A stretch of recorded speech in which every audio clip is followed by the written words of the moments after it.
Welcome to 2K Moms Kitchen. இன்றைக்கி ஒரு product unboxing பார்த்துடலாமா?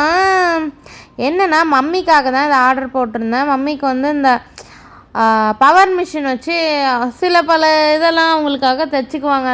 எனக்கு அப்பப்போ தையல்லாம் அடித்து கொடுப்பாங்க. இப்போது என்னென்னா அங்கே வந்து வெளிச்சம் பத்தலடி, கண்ணுக்கு பவர் கம்மியாகுதுடி அப்படின்னு சொன்ன காரணத்தினால் நம்ம இந்த அரிய வகை ப்ராடக்டை தேடி பிடிச்சி ஆர்டர் போட்டாச்சு. இதில் சில காம்போ ஆஃபரும் வந்திருந்தனால எனக்கு அது பிடிச்சிருந்தது பர்சனலி, அதனால் ஆர்டர் போட்டாச்சு. இதுதான் அது. என்னென்னா அதில் ஒரு மேக்னெட்டிக் பாயிண்ட் இருக்கும்.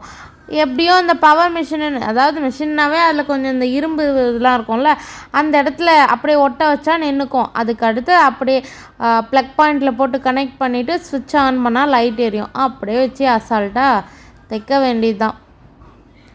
இதில் வந்து என்னென்னா இந்த ட்ரிம்மர் ஒன்று, 2 இந்த தையல் பிரிப்போம்ல அது, அப்புறம் ஊசி கோக்கிறது 2, அடுத்து இன்ச் டேப் கொடுத்துருந்தாங்க. எனக்கு இது ரொம்ப பிடிச்சிருந்தது. அம்மா இது மட்டும் நான் எடுத்துக்கிறேன், மற்றதெல்லாம் நீ எடுத்துகிட்டு போமா அப்படின்னு சொல்லியாச்சு. நல்லா இருக்கா? அப்படி தான் இருந்தது அது.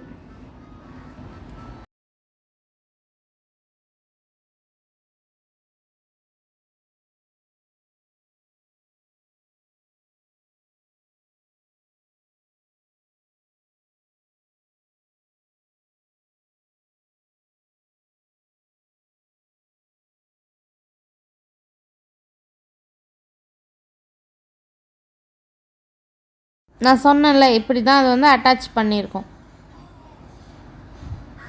ப்ளக் பாயிண்டில் போட்டுட்டு, இதுதான் நான் சொன்னேன்ல மேக்னெட்டிக், அதை எடுத்து அப்படி ஒட்ட வச்சிடணும் நம்ம.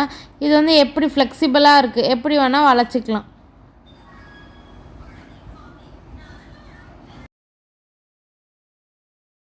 ஸ்விட்சை ஆன் பண்ணால் தான் லைட் எரியும், ஆஃப் பண்ணிட்டா ஸ்டாப் ஆகிடும். நல்லாயிருக்கு. இந்த மாதிரி பார்க்குறதுக்கு நல்லா ப்ரைட்டாக இருந்தது, குவாலிட்டியாகவும் இருந்தது. கண்டிப்பாக உங்கள் மம்மிக்கும் தேவைப்பட்டுச்சுன்னா நீங்கள் வாங்கிக்கலாம்.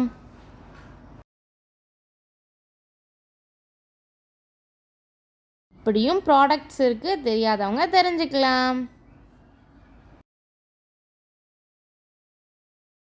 ப்ராடக்ட் அன்பாக்சிங்லாம் பண்ணி முடிச்சுட்டு சரி போயிட்டு பாப்பாவை ஸ்கூலில் சேர்க்கறதுக்கு என்னென்னு விசாரிச்சுட்டு வரலான்னு போனோம். போன உடனே இது ஸ்கூலில் சேர்ந்து ஆனால் ஸ்டூடெண்ட் மாதிரியே பண்ண ஆரம்பிச்சிட்டாம்மா. நீ வீட்டுக்கு போயிட்டு வாம்மா, நான் பார்த்துக்கிறேன்ட்டா.